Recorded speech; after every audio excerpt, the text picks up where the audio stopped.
one person.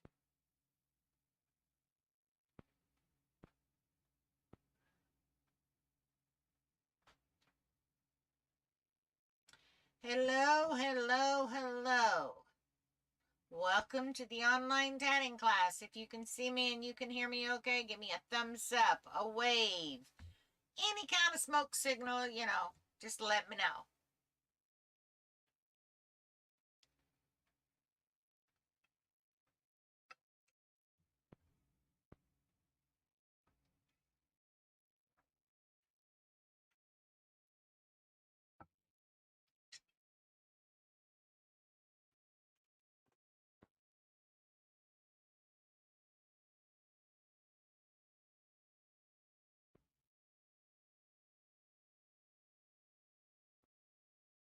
All right, we got a thumbs up. Way to go, Teresa.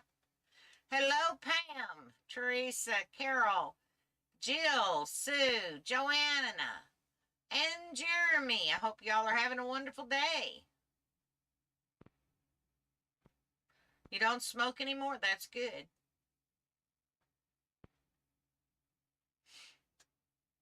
Oh, they're burning fires around us, so yeah, everybody's sending off smoke signals around here. Everywhere we've been, it's like, yeah, cut it with the knife, go through. They're burning off the fields. Y'all let me know if this feed breaks up or if there's lag, if you're hearing me okay. Dennis wants feedback. He's made some changes, and we're trying to see if it's a computer related problem or if it's an OBS related problem, but we're going to find out. Hi, Bev. Okay, I won't be expecting none from you, Pam. Promise.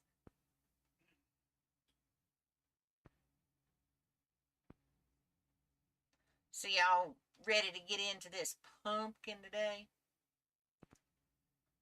I've been playing. We got approval for the bat and the other pumpkin that Julie Myers designed. And we're going to get into those, but we're test tatting them now to make sure that everything is perfect. Yeah, everybody's getting those respiratory problems. Me, I'm in Pine Tree Central again, so yeah, I sound scratchy.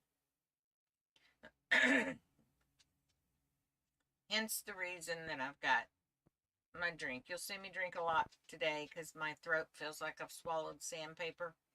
Yeah, that's what pine trees do to me. I love Georgia. I love the weather in Georgia. I don't like the pine trees.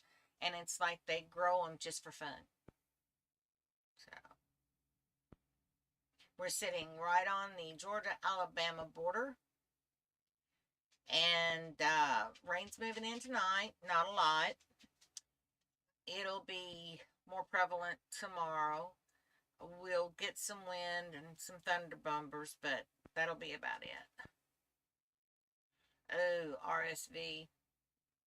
I hate that, Fred. A lot of people are getting it, though.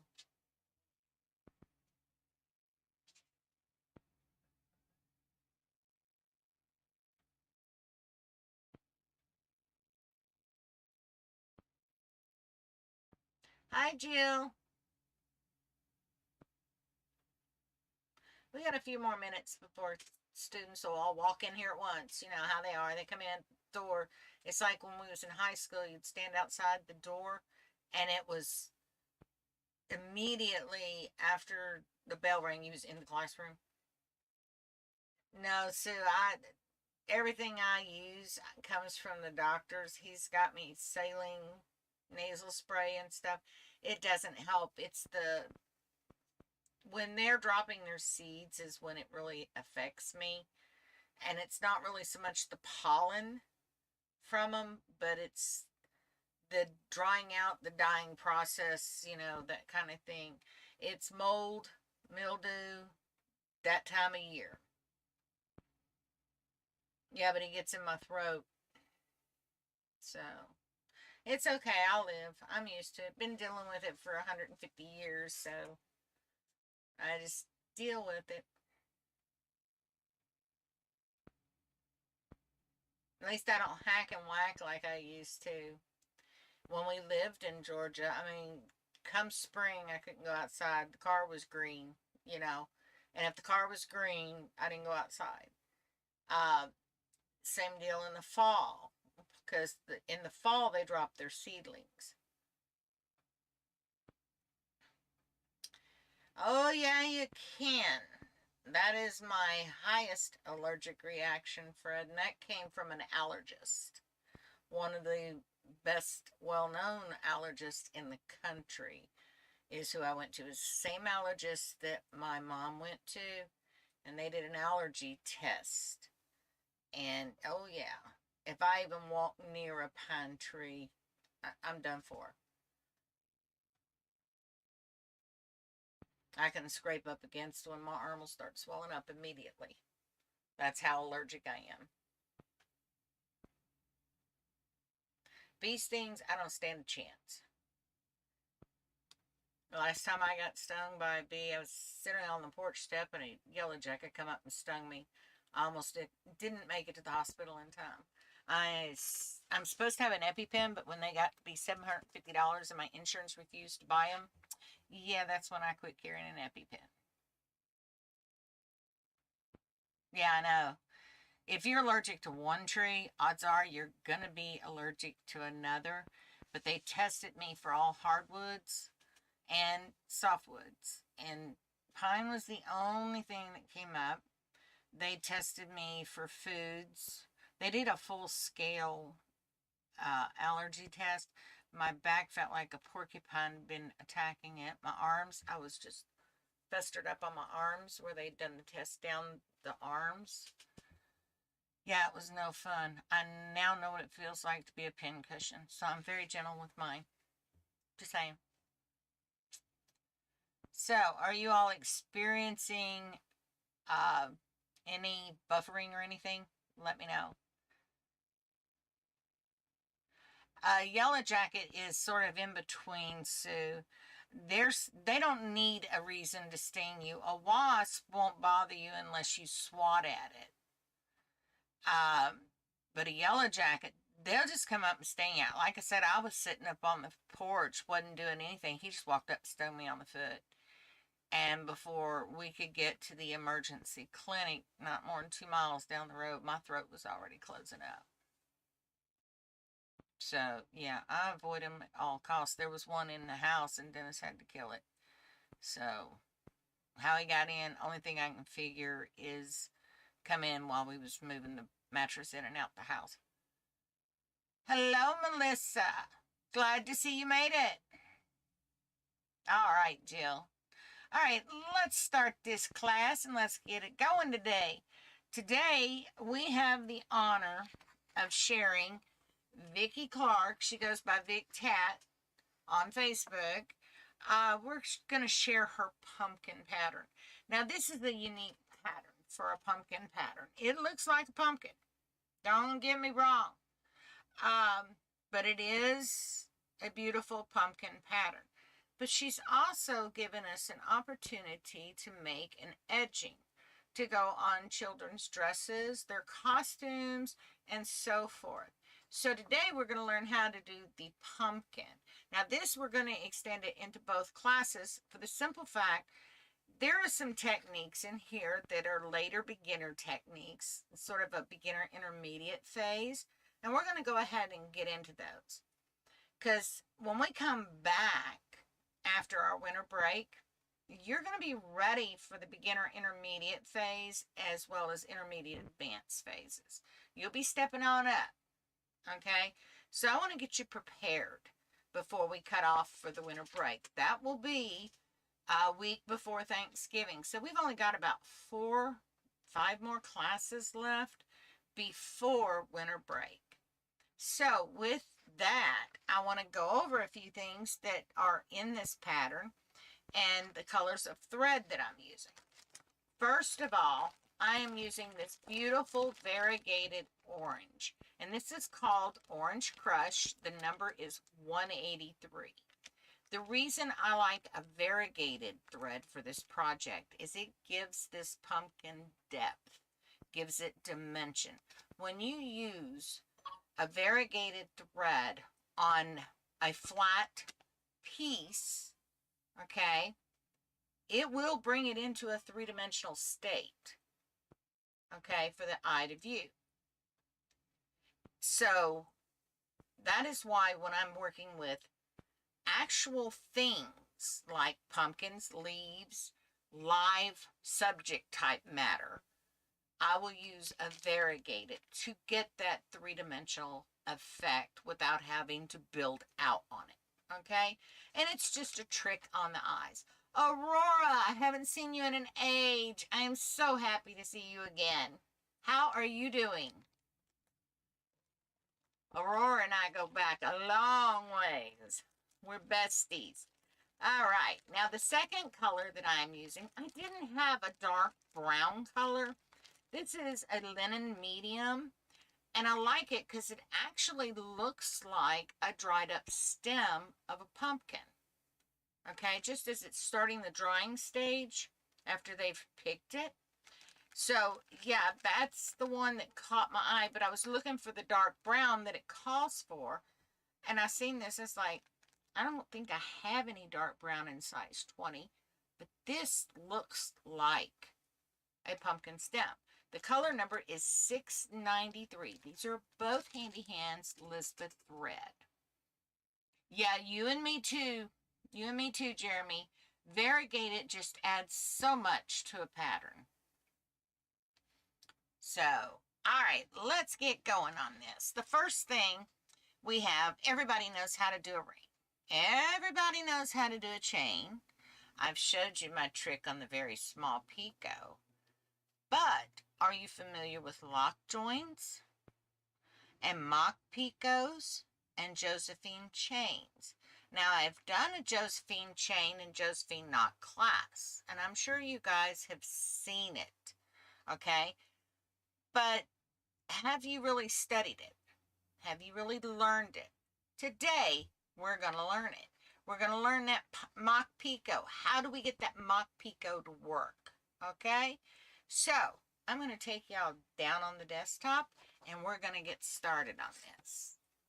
So, there we go.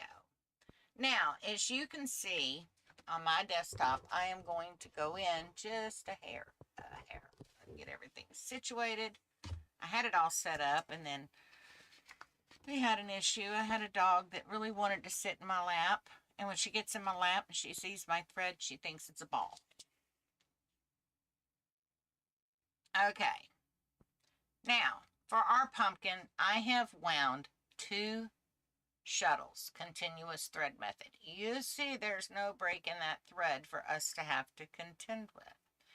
I do that when working with patterns like this that have the onion ring technique.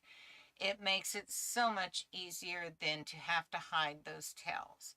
So when you're working with a pattern that has a lot of onion ring technique to it, keep it continuous thread method as much as you possibly can, okay? All right, so here we go. She gives us her terms, and she tells us what they are and how they're supposed to be done. Now, she said this sample was tatted in size 3 thread and took 4 yards of thread on her shuttle, okay? Now, that's what I like about Vicki's patterns. She will tat them up in a larger thread to make it easier for the eye to see when you're looking at the drawings and the artwork, okay? And that way you can see how the joins are made, if they're close or if they're loose, all right? And she does most of her patterns that way, her samples. But the actual pattern can be tatted in any size thread you wish. Now, on this one, with it being the size 3 Elizabeth, it's probably about this big. Let me show you, about that big, okay? Now, we're doing it today in whatever size thread you've got on your shuttle, all right? And I'm using a size 20. So this is going to be about this big. Now, if you come in here and you make this in a size 80, you got a pumpkin about that big. That's more like a dot pumpkin, okay? But it's your choice. That's what's fun about this pattern. It is your choice. It will work up however you want it to work up, doing her pattern in the size threads you've got, okay? It will look identical to hers. Now, you'll get some patterns that doesn't always happen. They'll tat it in size 20, and they tat a unique way that if you use size 40 or use a size 80 or even a size 10, you have to adjust your stitch count. The way Vic does her patterns, 9 times out of 10, you don't. It matches all the way through. So go visit her blog. I forget what the name is. I will have it up on the web page for you guys later today. But I want you to go check out her blog. She's got some really cute patterns up there. And try them. You might like them. All right, so round 1 is a ring. And it's 8 very small picot. 8 very small picot. 8 very small picot. 8 and a mock picot. Okay, so let's do that.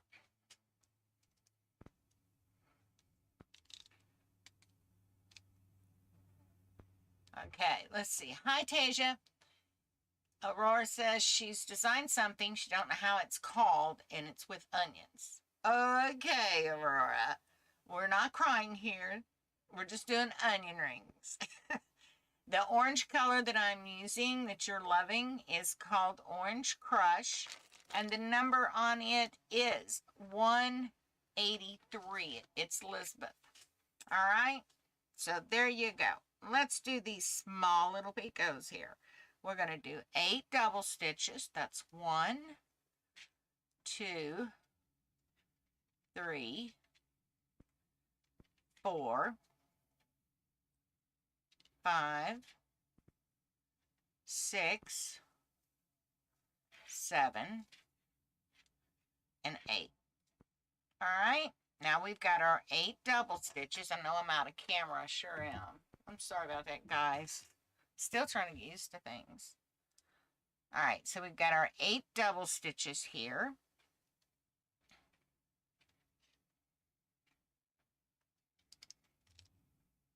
Now we're going to do our very small picot.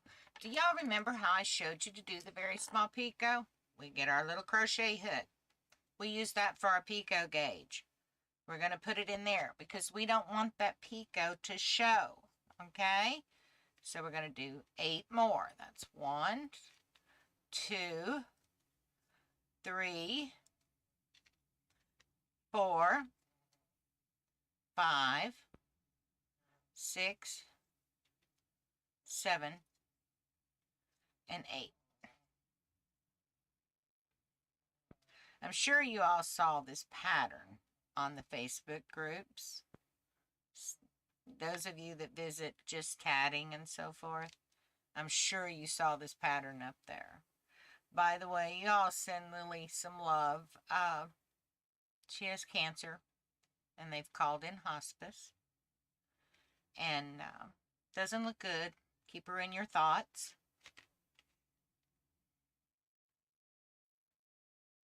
Okay, it's wanting to twist right there where I put my picot.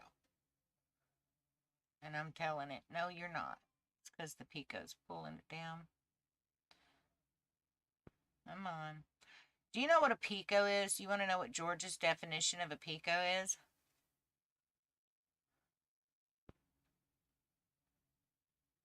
Georgia says a picot is a double stitch that hasn't grown up. Aurora, how many times has she said that in class? Sue Hansen? Yeah, I know. Isn't it awful? Such a sweet lady. Such a sweet lady. She's going to be sorely missed, that's for sure. And that picot is lost and gone forever, folks. Can't find it. Somebody else had that problem the other day, didn't they? I'm not mentioning no names, Teresa. She called me and she lost hers. There it is. You can find it, okay? You just have to fiddle with it a little bit, but you can find it. But it does work. There's the picot. All right, now we want another very small picot. We're going to try to make this one just a tad bit bigger so we don't lose it. I am using a size 14. I grabbed it, didn't even think. That's 1, 2, 3, 4, 5, 6, 7, and 8. Push it through. There we go. I like that. Okay, now we've got 8 more to put in. We've got 1, 2. We need another small picot, very small picot. She likes her very small picots, folks. She really does. She is a fantastic lady. I'm not kidding you. I met her at Tat Days one year, and we just hit it off. And, you know, she was one that got one of the first bags that I made. And it was a battle when they was auctioning it off. It was funny. She's like, I am getting that bag. And she won it. She sure did. But it was so funny. That's 4, 5, 6, 7, and 8. Now, this one here is twisty twisty. So, I'm going to show you the trick. Before we do the mock picot, you want to pull your ring down into the pinch. All right? Once you get that ring down into the pinch, pull back on that thread. Okay? This part. That's what we're working with. All right? It is twisting. And the reason it is twisting up inside is because the thread is twisty. This is a high twist color, folks. I'm warning you. Now, it is the colorways that causes the twist, okay? But you see, watch it. It's spinning. And then after you do that, then you can close that ring. But remember, we've got a mock picot coming in here.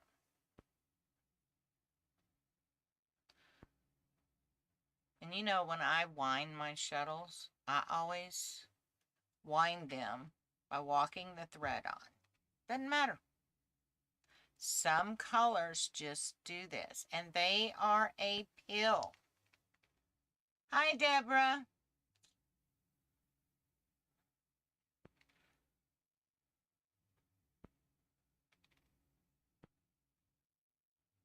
Say she's twisty twisty. We call her a twisty sister. That's what we'll call her today. She's like, yeah, I'm not closing, but we're going to make her. That we are. And that's what happens. You just have to fiddle and fight. Of course, it doesn't help that I tat extremely tight. You know, and sometimes if the thread is really gapping up back here at the back, another thing you can do is walk that ring around. What I mean by that is just pull your stitches around. As if you were opening the ring, but we're closing it. You walk those stitches around. You see how out of proportion that ring is, right? That loosened it up to pull it in tight and tighten it up and make it a ring. See? It's twisted. And then it untwisted. And we got it to close. And we have our little 3 micro picots on here. Believe it or not, they're on there, folks. All right, so now we have a mock picot to go into this chain. All right, so how do you do a mock picot? Well, she's wanting the mock picot here. All right, what I do, Okay, and you don't have to do it this way. You can do it on this side. But I go ahead and I turn my work, or reverse the work, okay, to do my chain. And I get everything set to do the chain. Wrap my hand, all right? And this is what I do. I choke up on that shuttle, bring your thread up, okay? And then what we do, we put in our mock picot. The first half of that mock picot, you do not flip.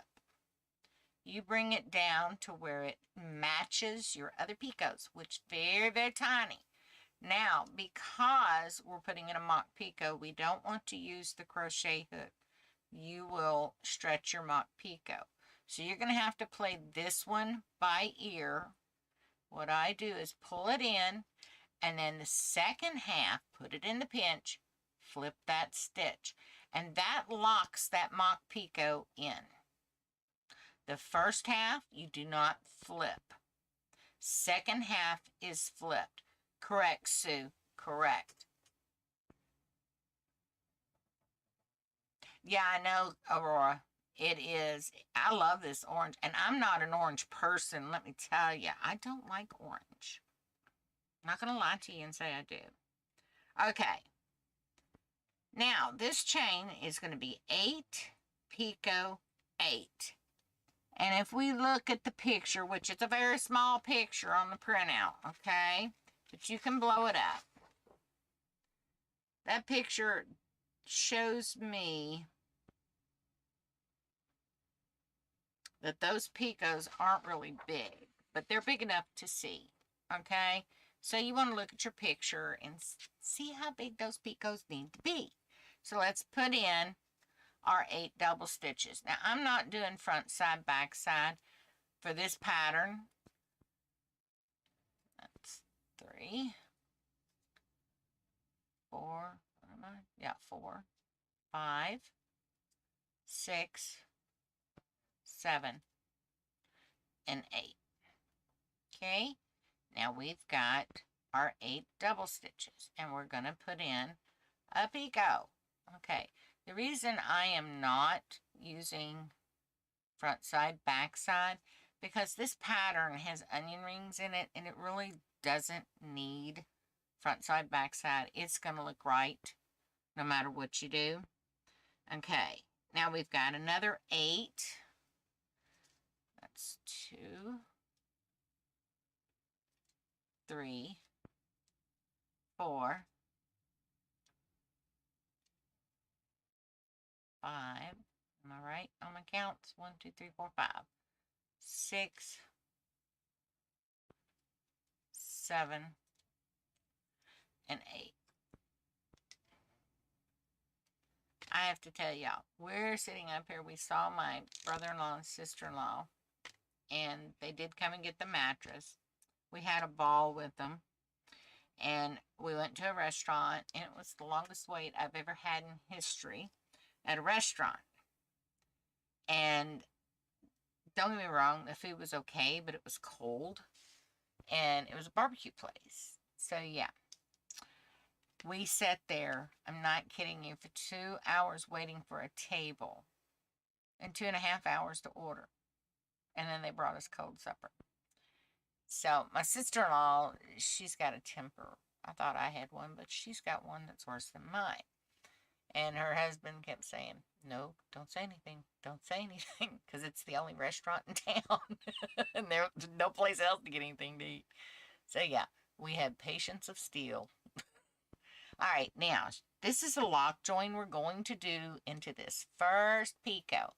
And this is why we measured that picot with the crochet hook we're going to be using. Because we want to be able to pull that picot join through without having an issue. But apparently I'm not equipped to do that today. There we go, I got it. Slipped off. Wouldn't you know?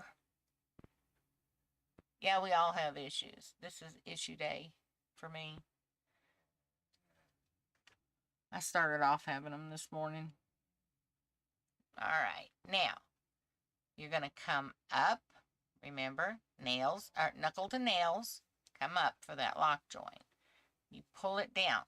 But what you want to do is tighten that chain up now to where it's snug up against that picot. Then pull it down and lock it in. Okay? Now we're going to do another 8 picot 8. So we're going 1, 2,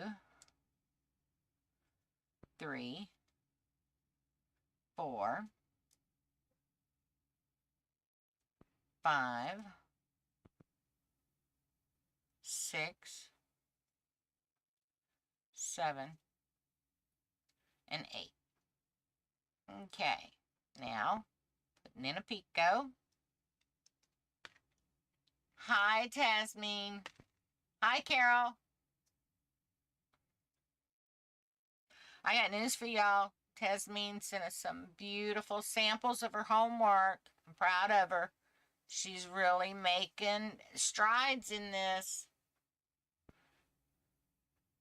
Nose to toes join. Mimi Dillman. Yep. Now, she's a hoot. Mimi is. She is a real hoot. All right, let's put in this other 8. That's 2, 3, 4, 5, 6, 7, and 8. Okay, and we're going to join to the next tiny picot right there. See it? There's our tiny picot. Let's go get our crochet hook and let's fight with that picot. I mean, if you're going to fight with your work, fight with something fun. That's the way I look at it. Tatting is fun. And half the battle is when you have to fight with a picot or something like that, you know what it does? It de-stresses you. Because you can take all your anger and animosity from the day's events out on that picot. I'm just saying, you know. Food for thought there. And you just piddle with it till you get it pulled up. And it's just wanting to hang in there. Doesn't want to join the party and have fun. Now, these would make great party favors for Halloween. Okay? If you're having a bunch of kids over and they're going to have a Halloween party. I know when my kids were younger, the neighbors would have Halloween parties and they'd bob for apples and things like that. You could do these pumpkins up and fix them to where they'll fit on a pencil. And they think they've won the lottery. Okay? And it doesn't take much thread to make them. You can make pins out of them. You know, just different things. And the kids will love it. All right? So there we go. We've got our 2 joins in. Okay, let's move on to the next one. Get the other 2 sides done. That's 1, 2, 3, 4, 5, 6, 7, and 8. Okay, yeah, it's all right. Yeah, I do my shuttles that way all the time. It's not going to hurt them. They're plastic. All right. Oh, you need the bigger picot. Yeah, we won't put that in. No, I'm not measuring my picots. You can fuss at me later for it. That's 4, 5, 6, 7, and 8. Now we're going to join this other picot. And if you look, you can barely see it. It's right there. I mean, seriously, you can barely see it. So we're going to fight with this next picot. And we're going to pull that picot. It may take a little bit. Might need a Band-Aid or 2. But we'll get it. I'm just joking. These These hooks, I've poked myself more times than not with. I have yet, knock on wood, to have one to stab me. The older steel hooks, those are the ones that get me. Those are the ones that if I stab myself with them, oh, I'm hitting the wrong one. There it is. I will bleed for hours. That is no joke. But I take blood thinners. I had taken aspirin every day. I'm supposed to take pain medicine because of the injuries I had from a car wreck. And I come off of those when they kept upping them. I said, no, I don't want to be hooked on these things. And it's easy to get hooked on something like that. So I suffer the pain as much as I can.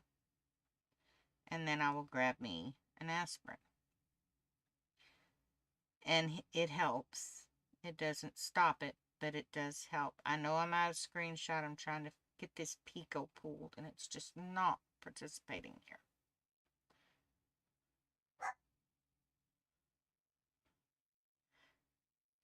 And, come on. Give me, baby. We almost got it. I mean, that one is the super small one that I lost. The very beginning.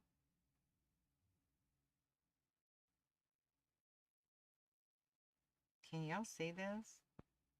I mean, this is ridiculous. I shouldn't have never done it that small. This is hilarious, folks. Oh, I gotta tell you all what we found. I had to make a post on Facebook at the website of the manufacturer of our rig. Our new one is called an Alliance Paradigm. Well, from the factory, they forgot to put the PA in it. Nobody noticed it. 4 different inspections. Nobody noticed it didn't have its PA. So the joke going around is we have an oddball. It's already called the unicorn, but it's a very rare unicorn apparently. It's just not coming. This is just not coming. Well, when that happens, we just go somewhere else and grab, if we can.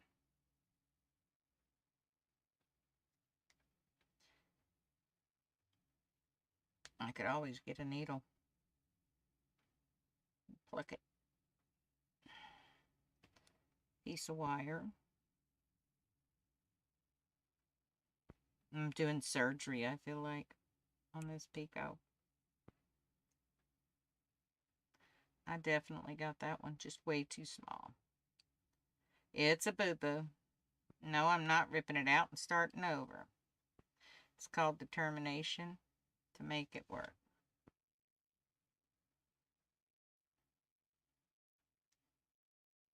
Teresa, how'd you get yours? Did you rip yours out? Well, there is a trick to everything we do. I'm going to poke a hole in my paper. But I got it.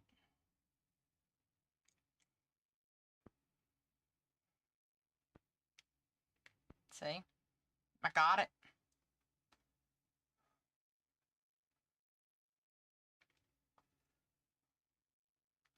And it's going to pucker to come through. But that's alright. Let it.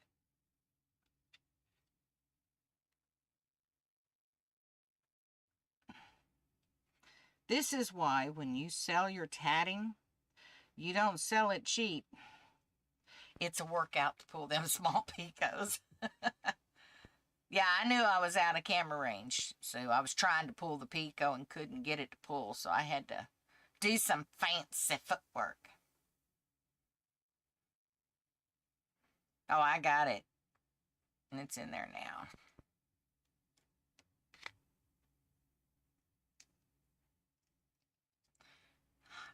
Give me some thread here, Jethro. So, now we can finish that pico out. And it is a lock joint. Now, our last one is going to join in our mock pico. Alright? We get back on camera. Oh, Melissa, I was stabbing the tar out of my finger with the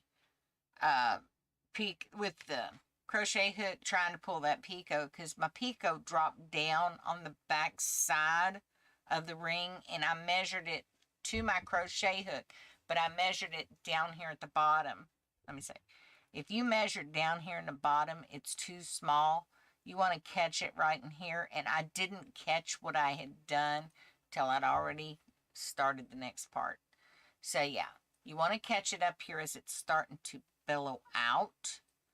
Okay, not down here in the small part, as you see, because you will dig to China to get that out.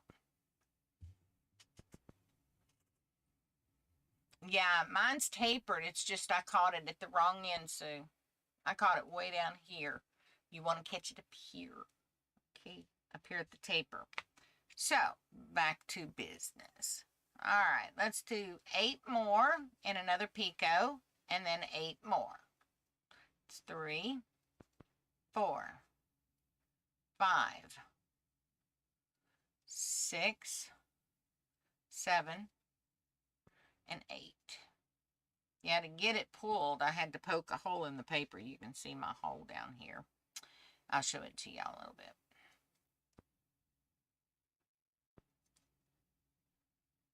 One, 2,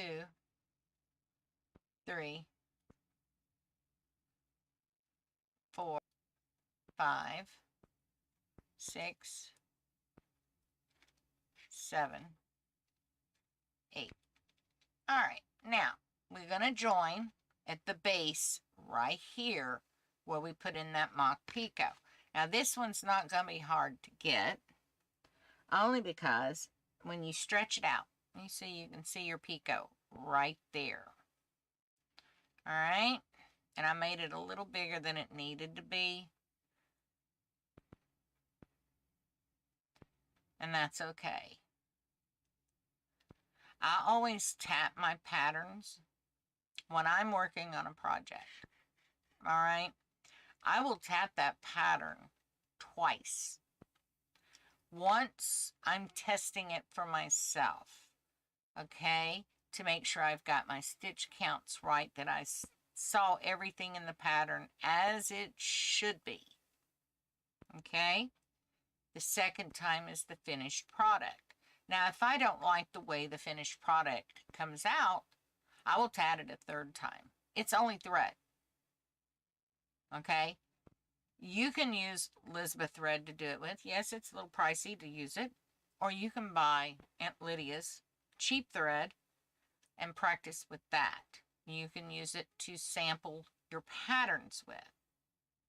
Okay, and it's very inexpensive. But I always tap my patterns more times than necessary, just to be sure that I've got it in my mind. Okay, because if I take my pattern with me, I don't want to be picking up a piece of paper that's an 8 by 11 and fiddling with it to see it. So I find the repetitions and I go from there. So that's a little trick for you guys. Now we've got that, and again we've got another mock picot coming up, and then we go into round 2. But as you can see, right there is where, let me show you, I poked the hole in the paper to grab the picot. Now, if I wasn't on film, I would have just ordinarily done that, you know, just laid it on the table, jabbed it, and went on. But I was trying to be orderly and show you how to do it. It just didn't work. And that's okay, because that happens. That's life. Life gets in the way of everything we do. And I live with Murphy. He's a relative. Just letting you know. He's definitely a relative. We'd like to lose him, but he says no. All right, now, on this one, we want to do another mock picot. Remember, the first half is unflipped, and you want to get your hands involved in this, okay? Because you want that mock picot very, very unnoticeable. So bring it down, hold it in the pinch, put the second half in and flip, and pull it down. and then you've created your mock picot. And according to the pattern, okay, this round here will be mock picot, okay? The first round and the second round will be a mock picot. Then on round 3, okay, she uses a self-closing mock ring, okay? And she does some fancy footwork in here. If you get confused, you don't have to do the fancy footwork. She's got it fixed where you don't. She makes sure if you feel froggy, leap. If you don't feel froggy, don't leap. Okay? And she's got a TW on this instruction. That means turn, work, or a mock picot, depending on which direction you want to go. All right? Does everybody understand that?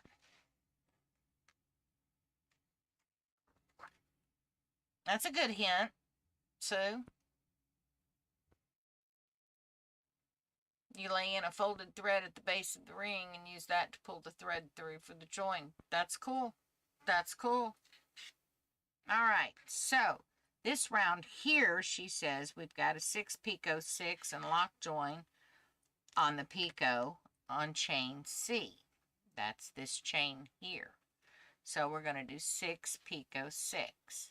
We're going to go 1, 2, 3, 4, 5, and 6.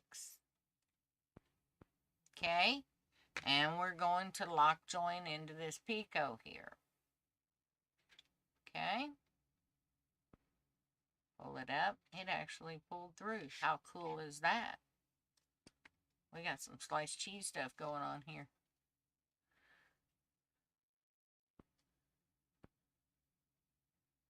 All right. Now, while I'm doing this real quick, I want to do some housekeeping. For those of you viewing the video at this current moment and you're not a member of the classes, if you will hit that like button, that subscribe button, and that little notification bell, it will let you know when we go live with another class. But if you enroll, you're going to know before anyone else. So, if you'd like to join the classes, you can join them by sending us an email at theonlinetattingclass@gmail.com. And they are free to all who want to learn. All right. Well, I joined to that and wasn't supposed to, wasn't paying attention. Yep, I joined and supposed to do something different. Oh, well. You can tell I'm not with it today, can't you? I've had a rough weekend. Seriously. We drove from Florida to North Alabama and Georgia line. Okay, we are so close to Rome, Georgia, I could probably spit out my window and hit it. Anybody familiar with the Georgia area knows where Rome, Georgia is. Well, I am west of that. And if I drive 20 minutes from where I'm sitting right now, I'm in Central Time Zone. That's how close. If I drive 20 minutes the other direction, I'm in Rome, Georgia. Right below Chattanooga. And we drove that, pulling this rig. We left Saturday morning. Yeah, I'm trying to pull this out. We pull a lot of mistakes out. That's tatting, folks. We left Saturday morning. We had a layover because we don't like to go very long. We're too old for that. We don't drive after dark. You don't want to pull something this big after dark. If you do, you're a braver soul than us. And we stopped for a layover, got up early and headed out. And we had good times. You know, we had some laughs along the way. He had a tie-down strap in the back of the truck that cut loose, and it was flapping. And we're going down the road, and I said, we really need to pull over and get that thing put back in there in the bed of the truck because it was tying down the outdoor rug, right? So, needless to say, we pull up. There's a car on the side of the road, and this guy's walking around the car. Uh, this this tie down strap's like 6 feet long, and it's flapping. I'm like, just don't hit that dude. Just don't hit that dude. And I said, we're going to get a ticket. And he said, why? I said, because that tie down strap hits that dude. I said, we're going to get nailed for a drive-by slapping. He started laughing, and I started laughing. My God, my sides was hurting. We was laughing so hard. So, yeah. That was the trip this time. We found out the PA was missing on the side of the rig, and we lost the fender flare because they forgot a screw in the hole for the screw.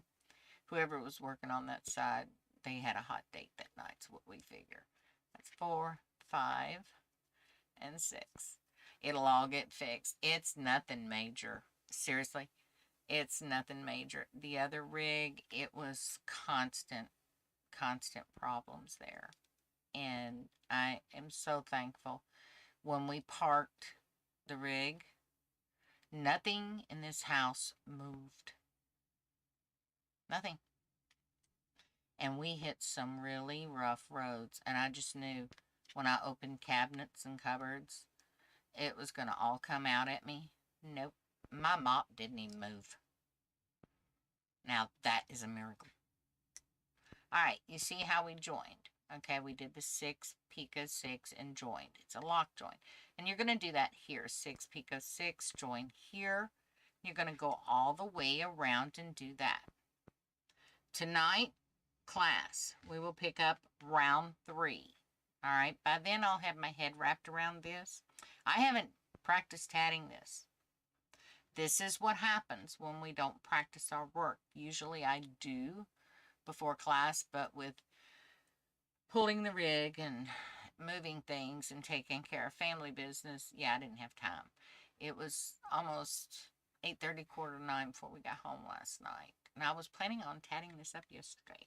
That didn't happen. So forgive me for that, but we will get through this. And today in the evening class, we're going to finish this. All right? And then we'll get back to the journals after the next 2 classes, because this weekend we're pulling the rig again. This is only a jaunt to come up here and get rid of that bed. So, needless to say, we're going back to Florida, and we will be in Florida from that point on. So, at class tonight, we will finish this up and finish this whole entire pattern tonight. So, how would you do a mock picot on a needle? Pam, that is a question for you. Let me turn this back up to the face forward. All right.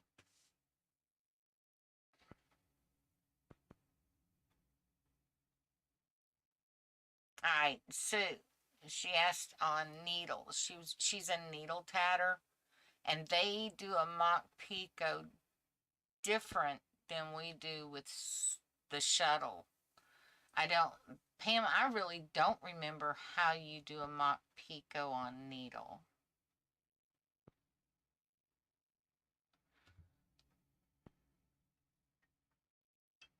I know there is a way you can do it, but I don't remember how.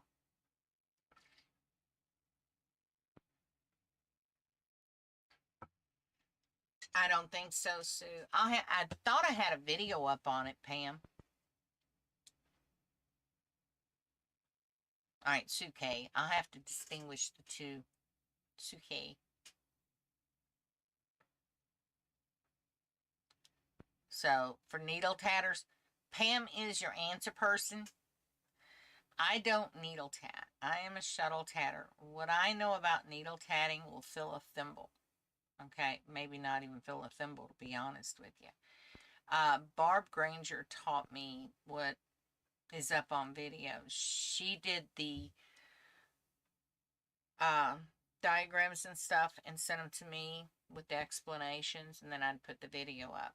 I didn't understand. I didn't understand truthfully what was going on because, like I say, I'm not a needle tatter, but I don't shun needle tatters. I think all needle tatters have a place in the tatting community. You know, it's lace making. If you're a lace maker, you belong here. That's the way I look at it. Anybody that shuns you, they're not, they're either nuts or they're not a true lace maker. They're just in it for the, yeah, I want to do my thing and I don't care what you do type people. Just don't bring it around me. And I don't like that. I think if you're a lace maker, you're a lace maker. It don't matter what tool you use. It's all beautiful. Okay? So you won't ever hear me knock you for being a needle tatter. But I won't lie to you and tell you I'm one. But I do have Pam and I have Barb to rely on to give you the answers that you need. So, okay, I didn't see that it already scrolled up. Thank you, Sue. Sue K. Yeah, and Sue Hansen's going to be Yorkie. Just come in as Yorkie, okay? Thank you, Karen. I feel so much better. Oh, no, I didn't think you were shunning. I have run across those die-hard shuttle tatters that don't like needle tatters. I'm sorry, folks. There's a place for every tool that you can imagine in lace making. I mean, Jesus Christ, we use fishermen's tools to pull out rings. Does that make me any less of a shuttle tatter? No. So, let's keep it civil. That's right, Fred. And I think everybody should know both ways because I'm going to tell you something. There was a video circulating, oh gosh, I want to say about 5 years ago. I don't know who did the video, but they were shuttle tatting and needle tatting split rings. Okay? So they would shuttle tat the first half and they would needle tat the second half and then they'd close the ring with the shuttle. And it came out perfect every time. So yeah, there is a place for needle in tatting. I prefer Clooney's with a needle. Why? Because it's easier to weave in and out of those threads than to fight a shuttle. So yeah, it has its place.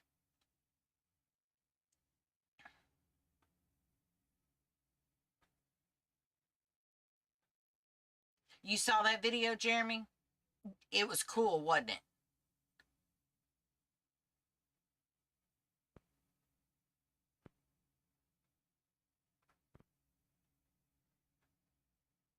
Yep. Unicorn is Fred. I own a unicorn, and Fred's, I don't know. My rig is called a unicorn because they're very far and few between. To find one, as they call it in the wild, that's hard to do. Cool, you've got it. That's cool. I think it's neat when people combine two tools to come up with something and it looks like the same tool created both. That I think is awesome. Yeah, Carol, go ahead.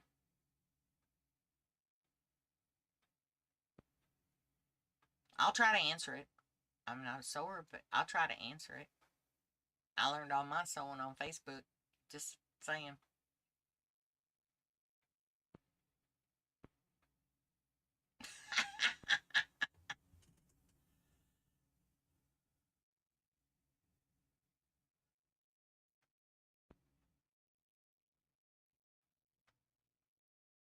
So what's your question, Carol?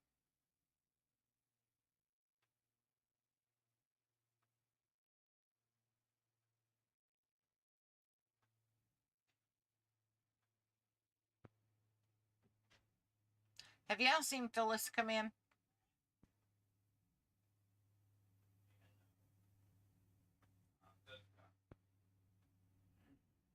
Oh my God, Fred, we're related. My husband collects dragons and wizards and castles, and I collect fairies and purple things and unicorns. So,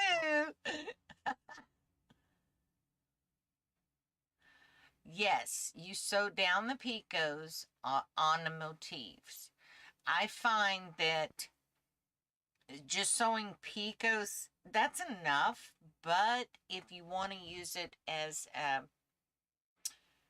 like put it on your shirt, okay, I would sew where it's like on this piece here. If I was going to put this on my shirt, I would not only sew the picos, but I'd also sew right in here where these joins are. And that's to keep it from, when you wash it, puckering up.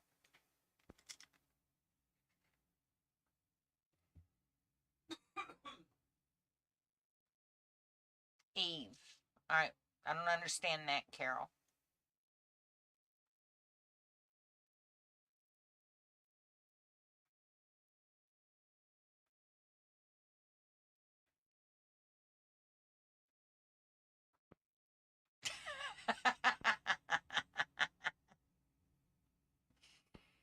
Y'all are crazy.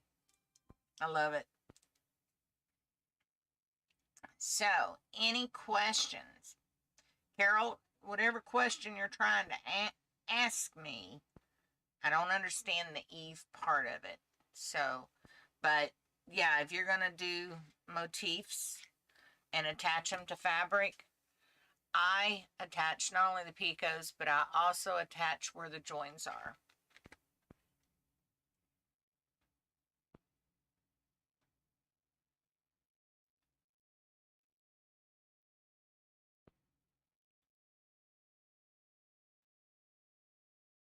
Okay.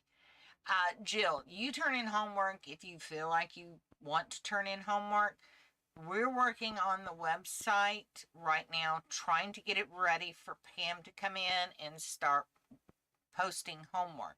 And we will post homework for each semester of classes. And at the end of the semester, we're going to zip them up, and the zip files will be kept on the site for y'all to download.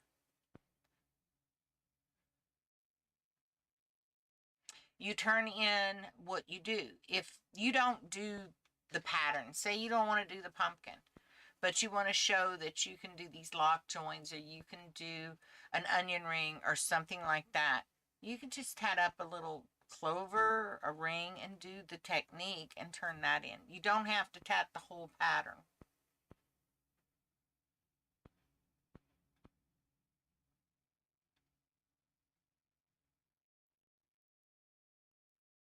Okay. Bernice said she's, Carol, that she added tatting to a hanky. She only sewed the core thread, not the picos. Um, it's to each his own, I suppose. I just do it that way because when I pull I don't cut my tatting off when I wash my clothes. I never put tatting on something that's not delicate, because you run tatting through a wash machine and put it on your rough spin cycle, you ain't got no more tatting. Okay, does that make it sense? Oh, no, no, no. You don't have to sew each picot, because what you're going to do, if you do that, Carol, you're going to take that flower down to, it looks awful. Okay, you don't want to sew down all those picots. And I'm thinking it's the chrysanthemum is what you're doing. And if you are, that thing has to billow like that. What I would do, okay, this is a little food for thought for you, because it is a quilt.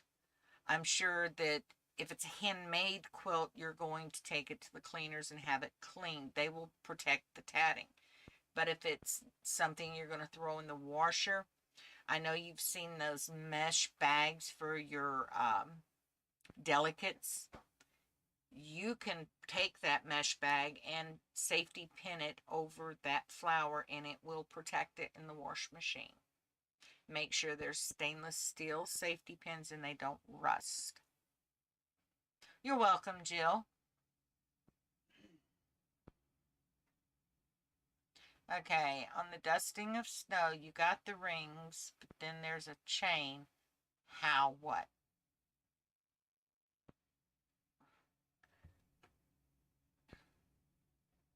I have to get that pattern. Where is it?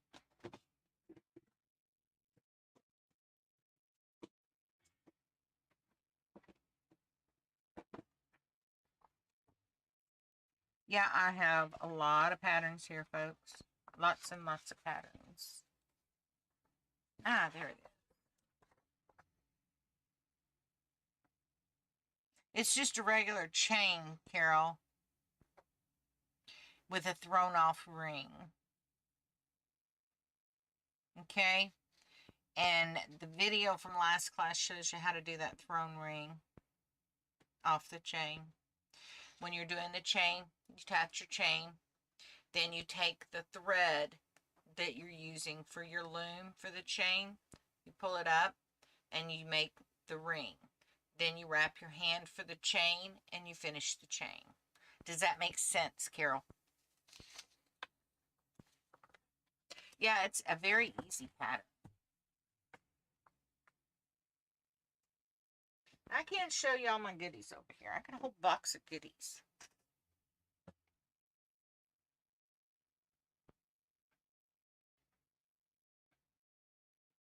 Yeah, but she's washing a whole quilt.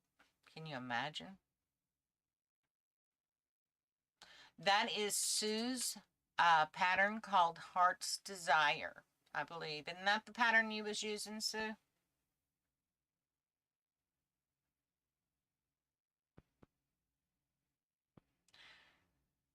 Carol Davenport.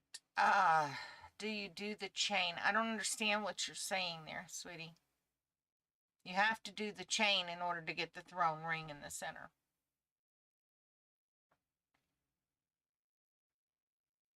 The pattern won't come together on the dusting of snow, because then if you don't do the chains, you won't get the clovers or the rings, the thrown rings. Or are you asking me if you sew down those chains? Because I got two questions going on here.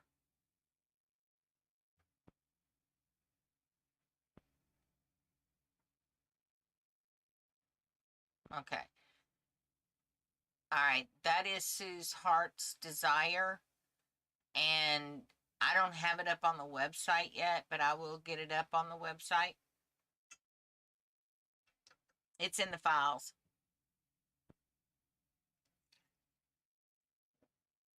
Yes. All right. You do the 3 rings. That's called a clover. Then you reverse your work and you do the chain. Okay. And you do the first half of the chain. Then you're going to do that thrown ring that I just demonstrated. And then you're going to do the other half of the chain. Reverse your work and do the other half of the chain. Then you're going to reverse your work again and do the clover. Oh, wait a minute. No, you've just totally confused me. You do the clover, reverse your work, do the chain, do the thrown ring, do the chain, and then you reverse your work and do the other clover. That's it.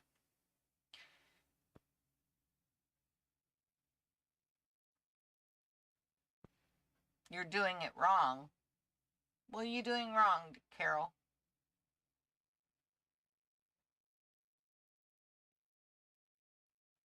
What's wrong, sweetie?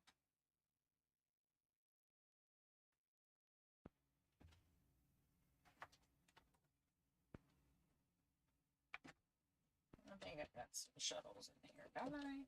Do I?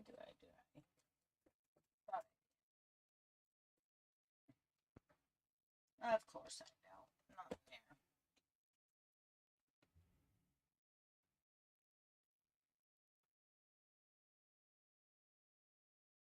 Carol, I think, is shuttle. Carol Davenport shuttle, I believe.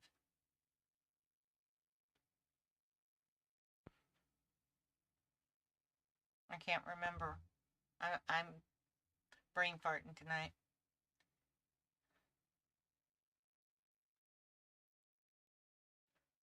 That's fine, Karen. That's what the classes are for.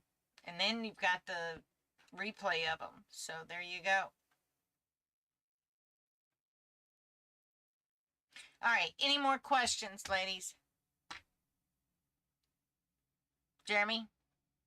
Anybody? I'm waiting patiently. Now, do we have a whole lot of glitching, pixelating, or anything like that? On what side do you do the chain?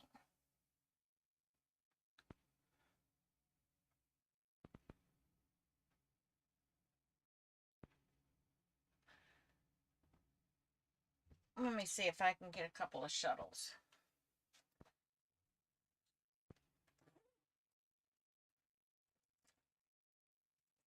All right, I had 2 shuttles. Now let's get some thread in here. With that thread, and we're going to work on this, Carol. We're going to get you on the right path, okay, sweetie? No, you're not failing. You will succeed. Positive mental attitude is what it's all about, my dear. Awesome. All right, Carol, here's what I want you to do. I want you to stay, okay, a little bit longer, and we're going to walk this through. Anybody else want to see this? You can hang out too with us. All right, not a problem, because this is going to be a quick demonstration. You had some pixel issues, Carol?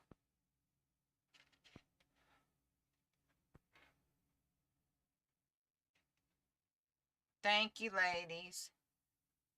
I do appreciate that. I can let husband know. All right, now, Carol, what I'm going to do right now is just, I'm going to do a quick ring. Not a problem, Jill. It's 2, 3, 4, 5, 6, 7, 8, 9, and 10. Okay.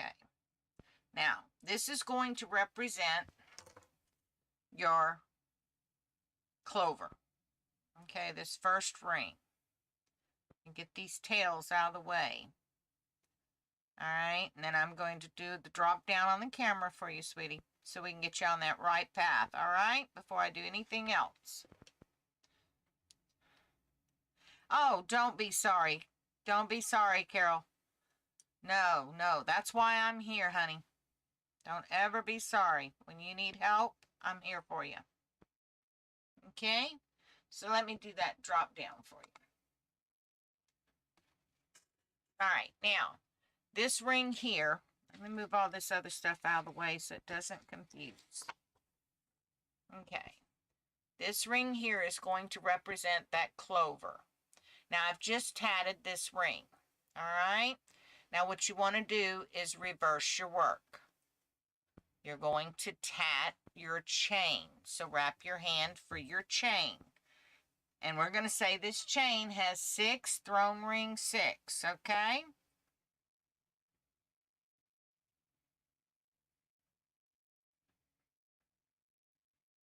So, here we go. We've got our clover. This is a pretend clover in the pinch. And we're going to do 6 double stitches. 1, 2, 3, 4, 5, and 6. Okay? Now we got to do our thrown ring. All right? What we do is we take our brown shuttle that our hand loom was made out of, and we're going to wrap it for a ring. We're going to use our brown shuttle to tat that ring, and that ring's going to be 6 picot 6. So it's 1, 2, 3, 4, 5, 6.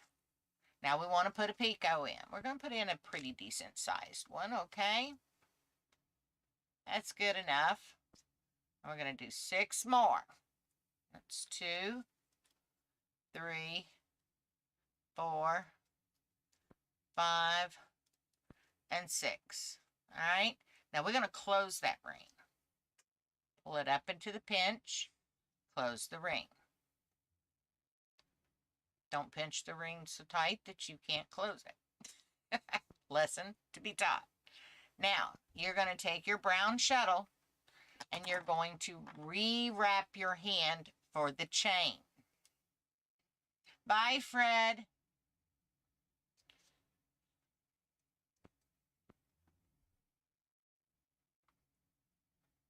Ready? Now we're going to do 6 more double stitches to finish our other half of that chain.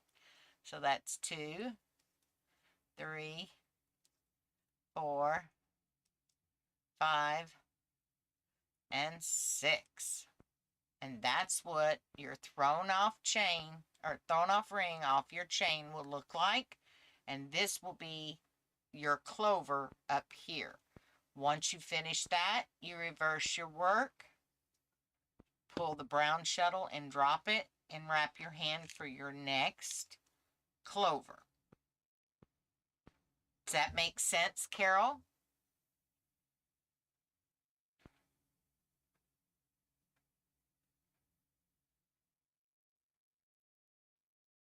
Bye, Fred.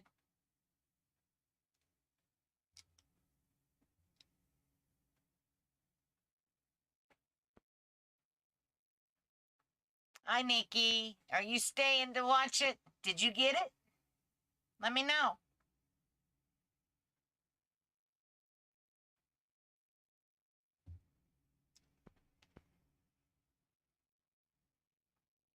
All right, Katia. Thank you for coming.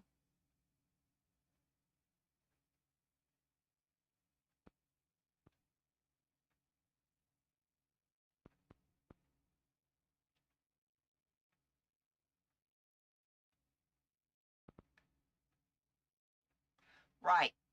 You're right, Karen. You are 100% right. Finish what, Esther? You're welcome, Janella.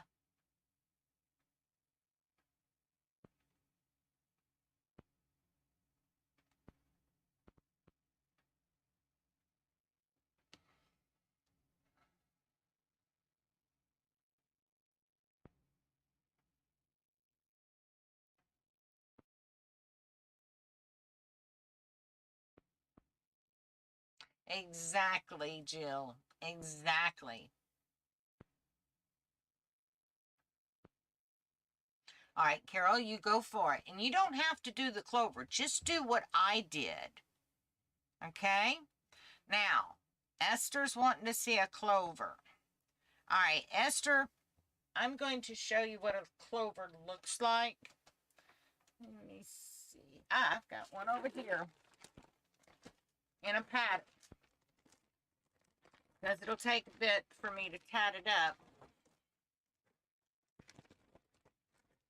But we'll go over it tonight. I'll be set up. But you see this right here?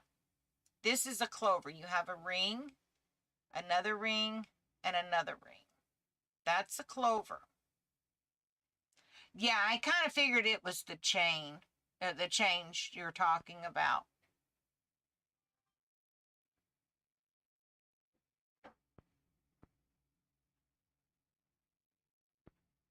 But yeah, if you do exactly what I did, what I demonstrated, just make a little ring and do your chain. Here, I'll turn it to the right direction. Do a ring, do a chain, do a thrown ring and a chain. Just do that with scrap thread till you get the technique down. Then step on up and do the clover, or also known as a trefoil. Okay? It doesn't matter what kind of thread you use. If you want to use sewing thread, knock yourself out. If you want to use yarn, knock yourself out. The key is learn it. Okay? And learn it however it's easiest for you. You don't have to do these patterns. The techniques are what's important. The patterns will come. They'll always be there. Okay? Does that make sense to everybody?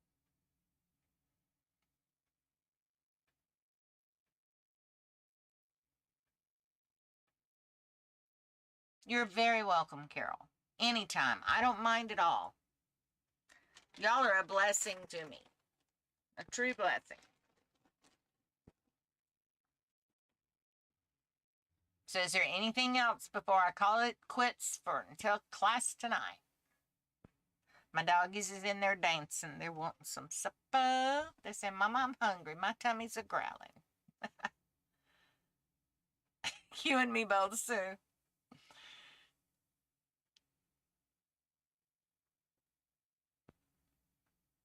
So if there is no more questions, that's it. And I will see you guys tonight at 8 p.m. where we continue the pumpkin pattern. All right? And get your questions together. I'm going to show before we get into the pumpkin how to do the trefoil. All right? Till then, may all your threads make beautiful lace. And happy tatting to everyone. And I'll see you tonight at 8 p.m.